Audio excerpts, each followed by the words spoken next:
All right, welcome back. Another week of the 573 report here, Wednesday afternoon, brought to you as always by 573 Tees in Columbia, 573tees.com. You can hit them up in Alley A between 9th and 10th Street in downtown Columbia. They are coming out with new products nonstop. They have a Mizzou hockey shirt out now that you can get that might relate to a certain team from the West that I don't know if Kansas and Missouri are big hockey rivals, but they're big rivals in everything else. So I guess it would probably follow that the hockey teams don't like each other either. But make sure to go to 573 Tees for anything you need. If you forgot to get your wife or girlfriend a Valentine's Day present, I'm sure they have something great at 573 Tees that will completely redeem you in the eyes of your significant other when she opens up a brand new PowerMizzou.com t-shirt from 573 Tees. So go make sure to do that. We'll bring Mitchell Forde in now. Speaking of rivals, or at least supposed rivals, not the best year for Missouri basketball against those teams that we consider to be quote-unquote rivalry games. Yeah, that continued last night. 19-point loss to Arkansas. So that followed the 44-point loss to Arkansas and the 37-point loss to Kansas and the 20-something point loss to Illinois. Less than ideal. I will say, circling back, I have a 573 plug/teaser, which I guess I could do a TEE teaser. That'd be a good pun. I have a story running tomorrow that involves 573 Tees and their partnership with Chad Bailey. So check that out on the site. Excellent. There you go. Good cross promotion there, which is something that we've definitely tried to do. Speaking of promotion, if you're joining us live, appreciate it. Hit the like button, subscribe to the channel. Go ahead and leave your questions and comments over in the queue. We will get to them as the show goes along. If you listen on the podcast afterwards, leave us a nice review, say nice things about us, share it on social media, all that. It helps get more ears and eyes on the show, which is always good for us, more eyes and ears, something Missouri basketball could use. So, I don't want to talk about the game last night against Arkansas. It was another bad game in a season of bad games. They're 10-15. They're 4-8. They've got two with Mississippi State. They've got Tennessee coming. They're probably going to be sitting 11-17 and 5-10 here in about a week, and it is what it is. But two things struck me last night. One last night, and then one actually was brought up to me this afternoon. We'll get to it in a minute. But last night, correct me if you felt differently, and I didn't really think about it or look at it much at the time. But, Konzo Martin was just – it was like a script he was reading from, telling us, hey, we didn't play well tonight, didn't play the way we know we can. We've gotten a lot better, but tonight was a bad night, all that. Thinking more about that press conference last night, it was a different tone than we've seen, and it struck me a little bit for the first time as maybe a guy lobbying for his job a little bit in the media. Do you think that's overreaction? No, I mean, I think that on one hand, I do kind of think he probably believed that they are better than they showed last night, and they just had a bad night. And that is true. Like, they had been playing better lately. It hadn't resulted in a lot of wins, but last night was worse than they had been in a while. At the same time, though, yeah, I mean, I do think that, in the past, he's been, he's never going to say a ton after a game, but a little bit more willing to delve into kind of what went wrong or what happened. And last night it was a little more, I thought he sounded just a little more worn down than he has at times this season. And it was similar after Vanderbilt a week ago, but he did not really want to get into it. It's basically like, yeah, we didn't play well. There's not anything more mysterious than that. And, that was the extent of it. And sometimes there's not a lot more to say, right? Arkansas was better at everything. That game was, I told you, at 15-4, ball game. Like, we're done. Yeah. 6 minutes in, we're done. And it was obvious. Similar to the last Arkansas game, the only difference, I think, is that Arkansas tried in the second half a little harder the first time around than they tried this time around. I think Missouri's comeback in the second half, and I use that term loosely, they never got it within 10, but I think that was based solely on the fact that Arkansas had basically quit caring, and then they got within 11, and Eric Musselman said, guys, can you just try for like another 90 seconds? And they did, and it was a 7-0 run, and the game was over. But it was And look, I don't try to overreact and put a lot of stock in what coaches say right after games. I think it's largely, I know it sounds bad to say because it's what we do, but I think it's largely a waste of time. But the idea that, hey, we've gotten better and we're playing better, I don't really know if that's true. I mean, they've lost 4 of their last 11 by double digits. They've lost 7 out of 9 games. The only team they've beaten in 4.5 weeks is Mississippi. You only lost by 1 to Florida, and you only lost by 1 to Auburn, and you split with a bad A&M team. But I don't know. I guess that's better, but like better from what? I mean, the only reason it's better is because the first month of the season was so bad. Exactly. Yeah, that's the problem. They've gotten better, but better is not good enough when it's not resulting in wins. And that's what I've been saying for a little while. Like, okay, cool, it's good that you're playing some of these teams close, but some of those need to result in wins for the ultimate outcome to be, feeling like there's positive momentum headed into next season. And certainly at this point, it doesn't really feel that way. I mean, last night's game was more lopsided than most of the losses we've seen recently, but we've still seen a majority losses. And the craziest thing to me, I think, is they haven't been able to, not only have they not been able to carry momentum, it's like when they finally win a game, you can pencil them in for a lopsided loss the next game. They have lost 8 straight games after a win, 7 of them by double digits. And you're talking about next year, and that's really, at this point, that's all this is about. I don't care if they end up 10-21 or 16-15. It really doesn't matter to me. Other than 16-15 would, show obviously that they somehow are playing better for sure in the last 3 weeks. But so we all know what this is coming to in 3.5 weeks, and there is a decision to be made. Because if there wasn't a decision to be made, I've got to believe that Desiree Reed-Francois would have come out at some point and said, guys, you got to quit this speculation. He's our coach next year. And she hasn't said that. So there's obviously a decision to be made. And there are conversations being had, and I feel comfortable saying that. And Konzo is not unaware of that. He's, for whatever his faults might be, he is not an idiot. He's not deaf. He understands what's going on. But so a lot of people think this is a foregone conclusion, and look, maybe it is. I don't have anybody having told me that. I don't necessarily believe it, but people say, okay, what's the argument to bring him back? I'm going to make that argument. Now, I want to be clear. This is not necessarily the argument that I believe, that I subscribe to, that I think should be persuasive, whatever. But this is the argument I think Konzo has to make if he's going to get another year. So 2 years ago, they had a losing record, 15-16, something like that, right? That was the team that Jordan Geist was on, I think, and they weren't good, but So most of the roster was coming back that following year. And so to me, if Konzo's going to make a case, he goes to the AD and the president and the curators and whoever's involved in this decision and says, I know we weren't good this year, but we had a lot of new guys. And if you look back 2 years ago, we weren't very good, and we were bringing back a bunch of the same guys, and everybody said, well, why will we be any better next year? We're just bringing back the same guys. And we were better. We were at one point in the top 10, and we made an NCAA tournament and all that. Now, I am not telling anybody that they should believe that argument, because I look at it and I say, okay, but where's the Drew Smith here? Where's the Jeremiah Tillman? Where's the Xavier Pinson? But the idea is, I've improved a roster in its second year before. I deserve the chance to do it again. Again, not saying that is an argument that should or should not be successful, but to me, that's the argument he has to make.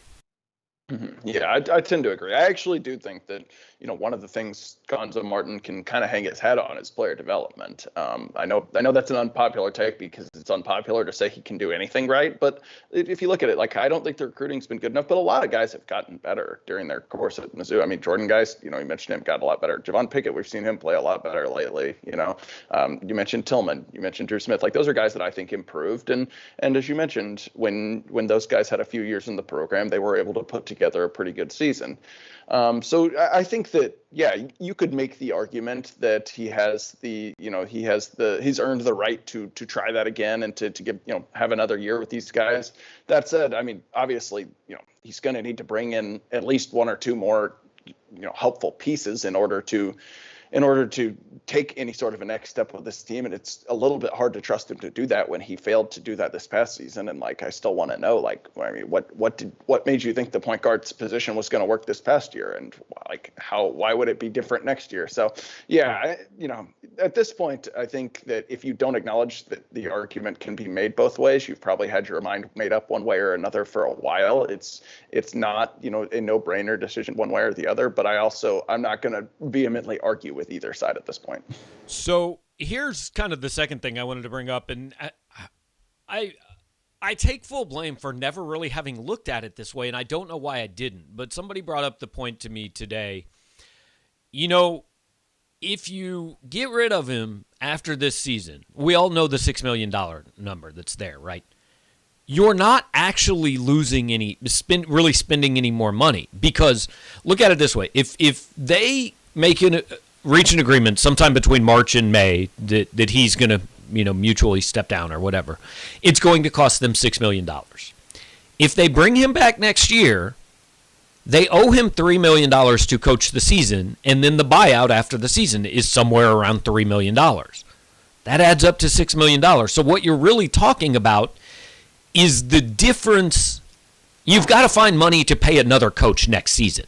It's $6 million now plus a new coach next season, or $3 million now and $3 million next season, and then a new coach. I mean, it's basically a new coaching staff salary. And so I don't know why I hadn't thought of it that way, right? I was thinking this $6 million price tag, it's all there, but ultimately they don't really save money by bringing him back next year. What they do is give him a year to either prove he can get this done, or, like if you're looking on the negative side, just kick the can down the road a year and give you one more year of this program not having gotten it going and not having won an NCAA tournament game. I would make the argument, looking at it through that lens, this no longer is a financial decision to me. If you cannot pony up whatever, $4.5 million, $5 million, whatever it would cost to get a new coach in, you don't need to be here playing in this league. And like, whatever, if your argument is we think he's the guy who can get this thing going again, okay, I don't have to agree with it, but that's the argument to make. If your argument is, well, we can't come up with $4.5 million to pay a new coach while we're paying this one off, then you're playing the wrong game in the wrong conference. Yeah, no, I think that's a fair point. I mean, I would guess the contract, the way it's worded, adds a little bit of difficulty just because of the fact that he can't technically be fired till May 1st. But I do agree that there's ways around that. And it probably doesn't cost a whole lot more than the $6 million number. And so then, yeah, you're just talking about whatever, maybe if that's a little bit more, plus the salary of the new staff, which, yeah, probably $4 or $5 million. That, it's, I push back sometimes on the people who say, like, oh, you're going to lose that in ticket sales if you don't make a change. That's not true. The basketball ticket sales don't make that much money. And especially compared to when you look at like the worst year to the best year, like 2017 from the last year, the Kim year, the difference was like $1.5 million. But that said, that's not an argument to not make the change. I do think that the longer you go with, fans not really caring, with the program not being relevant, the harder it is to get back to that point. And so you're not talking about just a 1 year over 1 year comparison. And so, yeah, I agree. I think ultimately it does come down to, okay, based off what we've seen from this guy here and throughout his career, do we still think that he is the guy to get Mizzou basketball where it needs to be? And, I think at this point, the best case answer in favor of Consul Martin is, I don't know, we'll give him one more shot. I would be hard pressed to see someone saying an emphatic yes. I wouldn't be stunned, if someone said an emphatic no based off of, yeah, the program's better than it was when he took over, and he's a relatively high floor guy, and we knew that, but he's never been the guy to get a program to the next level. And he's got a couple years left on his deal. But let's be honest, if they do bring him back, like, you can't sign an extension after. I don't even care if it's an extension with nothing added to the buyout. Like, just the optics, the way it looks to this fan base of, hey, we're extending this guy after this season, looks really bad. So if he comes back next year, he is coming back on the hottest seat in America. Now, look, we live in a world where Auburn just tried to run its own guy out and now is trying to bring – so, like, I understand logic doesn't come into college sports, but if you're bringing him back next year, you're bringing him back in a situation that makes it very difficult for him to go out and recruit anybody. I mean, you're telling him you have to be in the NCAA tournament next year or we're done in 12 months, and I've always said if that's the case, if you're like hinging things on one game, I don't know, man. Maybe you need to just make the move. So it's look, we're going to get to that point. We're pretty close to that point. There's only 3 weeks left in the regular season. The SEC tournament is coming up. We will be at that point soon, and there will begin to be some answers. I would imagine whenever Missouri is done at the NCAA or at the SEC tournament, we're expecting that realistically not to be later than Friday and probably not later than Thursday. Then I think there's got to be resolution by like the following Monday at the very latest. The day after Selection Sunday, there's either has to have been a statement, hey, this is our guy, what are you talking about? Or, hey, we're moving on and let's figure it out. So we're getting there.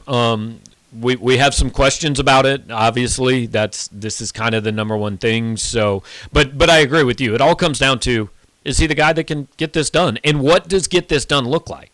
Is he the guy that can get you back to a 9 seed? Yeah. Is that good enough? I don't know. That's not my decision. But AU Stock says, do you believe if Konzo was more active on social media about recruits like Drinkwitz is, there would be more excitement around basketball, or has the fan base already moved on? I go back and forth here. Would it help? Maybe to some degree, but there's two things there. At some point, even good PR has to turn into, results. And when you think that has to happen for Eli is up to you, whether you think it's this year or the next year, whatever. But at some point, the results on the field have to match his PR game. Secondly, you just can't be somebody you aren't. That's who Eli Drinkwitz is. He's a salesman. He's a social media savvy guy. That's not Konzo. That's not his personality. To me, it would come off very fake if he was doing that. Yeah, ultimately, I don't think it would really help. People were plenty excited about the basketball program when he first took over, and he was no more active on social media. He just had better players, more exciting players. If you get players and you win, people will be happy. If you don't and you don't, then people are not going to be happy no matter how much, social media stuff you do. Then you're Butch Jones. Zach wants to know, did the hog call last night physically pain you like it did me? It did not physically pain me. I can say that. I can say, though, that lends into another point of, let's say there were 6,000 people there last night. I don't know if that's accurate. It seems accurate-ish to me. Yeah. I don't know, 1,500, 2,000 of them were Arkansas fans. There were the Woo Pig chant at the end of the game was audible. You noticed it, and you heard it on TV. And so, that being in that arena last night, that's part of this discussion. There is... I don't think this program and this team are year 2 or year 3 Kim Anderson level bad, but I do think fan apathy is at a very similar level. Yeah, I would tend to agree. We've seen it all season. Aside from a couple promo deals that got the students there, not many people have come to these games, and I'm not surprised. When you lose to UMKC in the second game, that's going to happen, and then obviously don't win any other ones of note. So yeah, I think that has to be figured into the calculus. Not just because, like I said, mathematically, we can make up enough ticket sales to pay a new coach, but the longer you go with people not showing up, the sooner you get to a point of people being like, well, why would I ever go? Why did I ever go? You get people out of the habit. We talked a game or two ago, and we understand the liability here probably makes it you're not able to do it, but whatever promo, and I give Desiree Reed-Francois credit. They have come up with some ideas and ways to get people in the stands. Free food. People say, well, dollar tickets, that looks stupid. Well, it's better than nobody being there. Right. Free whatever it was, canes or something at a game. Good. You get people there. Cool. The most crowded places I were when I was a student at Missouri were penny pitchers at Fieldhouse and quarter draws at Harpo's. So is there something that says if you have a valid ID, we can't sell you beers for a quarter? I don't know. Don't you think? I think there is actually a city law now that you can't make beer cheaper than soda or something like that. Okay, so sell the soda for a dime. Well, I think that's I think the point was to end things like pennies, but again, I'm no expert. I do I was in agreement with you for the record when we had this conversation that dollar beers at a basketball game is a phenomenal idea. I don't think it will actually happen for liability reasons, but yes, I mean, yeah, anything you can do to put people in the stands, even if they're not spending much on tickets or much on concessions, it's more than you would get if no one was there. So I want to be clear, first of all, that I may now run for mayor because you've alerted me to this rule. This is a terrible rule. You would be very popular among the college kids. I'm just not sure how many of them vote. Right. I don't think any of them can vote or do vote in Boone County. But, back to the point, like, I don't know, do it for alumni too, or you probably can't do it for just students with valid ID. I mean, make somebody prove they're 21. I'm not saying you'd say, hey, freshmen, you pay $2, sophomores $1.50, juniors $1. I mean, I'm not sure that's the worst idea either, but I'm just looking for ways to get butts in seats, man. If anybody over there needs some ideas, most of my ideas will relate to cheap alcohol. So just be forewarned that's my platform coming in. Kyle says, not that it factors into keeping or firing Konzo, but do you get the feeling that Aiden Shaw committed to the school or to Konzo more? I know his parents attended Mizzou. I don't know the answer to that question. But I do agree with the first sentence, which is you don't make the decision on Konzo Martin based on Aiden Shaw, obviously. You've talked to him a few more times than I have. I don't really – I mean, he had other options. He certainly, if Konzo isn't the coach, would have the ability to get out of his LOI and look around, but I don't have any feeling for whether he would or not. Yeah, I don't really either. I think probably it had a little bit more to do with the staff than the program. I mean, like, that's what he would always talk about when we talked to us. Oh, the staff, I feel like family, et cetera, et cetera. But maybe that, I mean, like, I don't ever actually trust anything most of these kids say. It's just like, I wanted to go here for whatever reason, and I'm going to tell you the reason that sounds best. So not saying that's specific to Aiden Shaw. That's all recruits ever. So yeah, I don't know. I think that, maybe by that point, everywhere else will be fairly full, although probably not with all the transfers we're going to have this spring. So you might still get him in a way, but yes, most importantly, it's not like this is the top kid in the country. He's a fine player. He's like a top 80 kid. I don't think he's someone who's going to come in and transform your program right away. I don't think you make the decision based off that. Yeah. All right. Ron Davis says, how do you guys find new things and angles to write about during this basketball season? Your troopers showing up. So I want to say two things. First of all, we really don't. Like, we just kind of write the same story. There aren't many new. If you go back and read our last 6 stories, they've all pretty much been the same. So maybe that's a failure on our part. But as far as, like, people that are like, oh, it's okay, just skip the game, and I feel bad for you having to go. Like, let's be clear here. We get paid to be there. I feel bad for you guys because you guys are actually paying to sit through this. We get paid to do this. We're not there just out of the goodness of our hearts. So I don't think anybody should really feel awful for us that we're watching Missouri basketball. I mean, I'm not going to lie. There are things I'd rather be doing a lot of the times, but the check's still clear, so I will go. Yeah, it's not too great of a hardship, even the 8 p.m. game that had some of us grumble like last night. But I agree. I will say to Ron's first question, I don't think we've written anything particularly unique in the last while. It's all just, here's the game preview, and now here's what happened. I mean, one of your columns recently was just like, we just keep seeing this same rerun, like as in nothing new is happening. It's the same. So yeah, we try to have some other interesting stuff about other things on the site, but basketball, the best we can do is sit there and come up with ideas for putting people in the stands or coming up with stats like how I'm convinced that Mizzou leads the nation in possessions in which the ball doesn't end up touching the rim, even though I can't prove it. That's what I spent most of last night trying to figure out. I want to be clear too. My first complaint yesterday of the 8 p.m. tip was at 11:43 a.m., and I was like, I can't believe they don't tip off for 8 hours. Now, my first complaint of the 8 p.m. game was days ahead of that, but my first complaint yesterday was a little bit before noon. It did not wait for last night. All right, we got a couple of football questions in here, too. We'll get to any updates on the Marquise Robinson situation. Look, there's no update. As we posted on our board, I believe it was last Friday, I had a source indicate to me that he was enrolled in classes at Missouri. Enrolled in classes, not just admitted to the university, but enrolled in classes. And he's not here, and we haven't seen any indication from him or from Missouri that he is signed or committed or anything like that. And I want to be clear, we never said he was committed. I don't know that. All I knew was that he was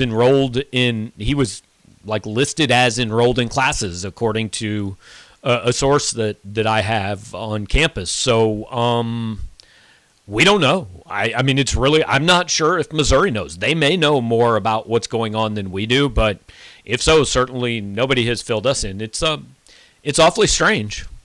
Yeah. I mean, that's always been a little weird with, his name popping up in the directory and then, taking a quick visit here, quick visit to Tennessee, some of the quotes about the facilities on it, and then, the point where it went really quiet for a while, and then he was allegedly supposed to show up on campus last weekend, and I guess didn't. So we'll see. I mean, reminder that the transfers are not beholden to any real timeline. They have to be in the portal before May 1st to be eligible next season. He obviously did that. So theoretically he could just show up in the fall, I guess, if Mizzou will still have him, in the summer, whenever they start workouts and stuff. But I have no idea at what point the coaches would say we're moving on here, or I don't really know. It's weird. I do know too. There are rules as far as progressing toward a degree and all that. Right. So that's true. I don't know if he can just not take classes anywhere this semester and show. Maybe he can. Again, I don't know exactly what those rules are, but I don't know if he's in class at Auburn.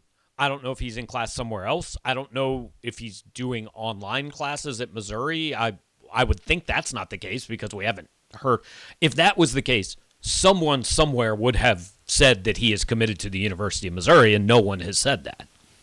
Right. So, yeah, I don't know. Just another added to the list of strange recruiting tales.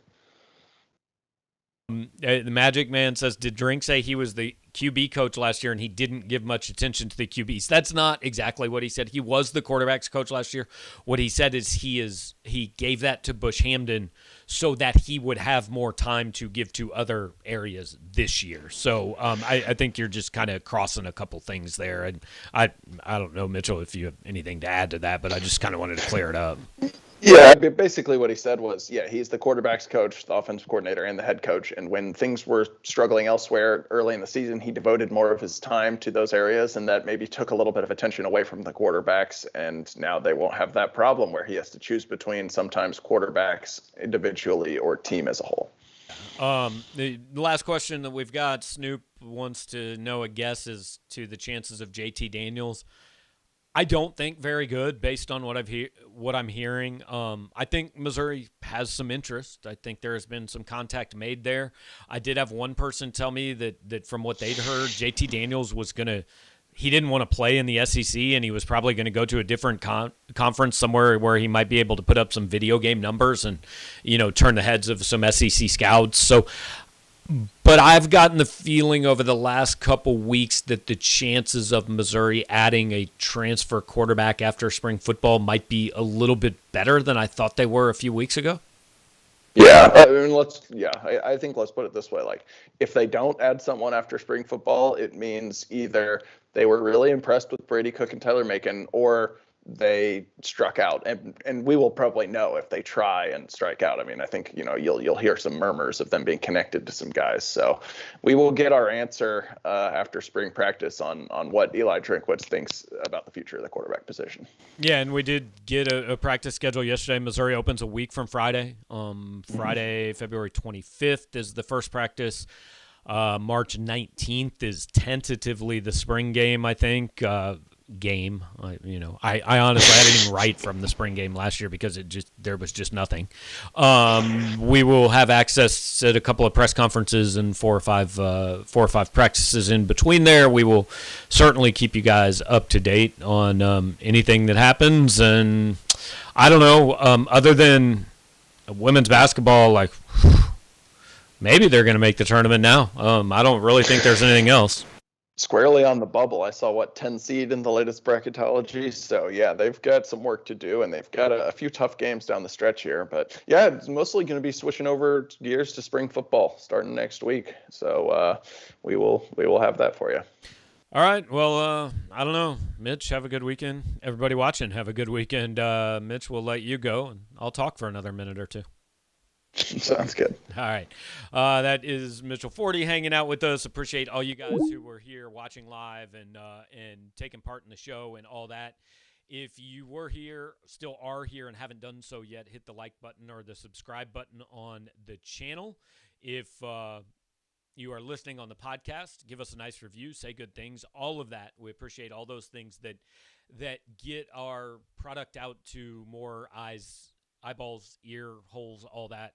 So thank you for doing that, and also make sure to support the people that support us. And in this specific case, that is 573Tees at 573tees.com. As Mitchell said, he's going to have a story tomorrow on Power Mizzou about Chad Bailey partnering with 573Tees on a pretty cool project here in Columbia in a really good charitable cause and in kind of a way that name, image, and likeness can benefit more than just the player. So look for that story tomorrow on the site. We'll keep up 2 basketball games coming up. Obviously, recruiting always kind of goes, and spring football going to take center stage next week. We'll keep up with all of it, and we'll be back next Wednesday on this show. Appreciate you guys watching here. Hope we see you over at Power Mizzou, and we will talk to you next week.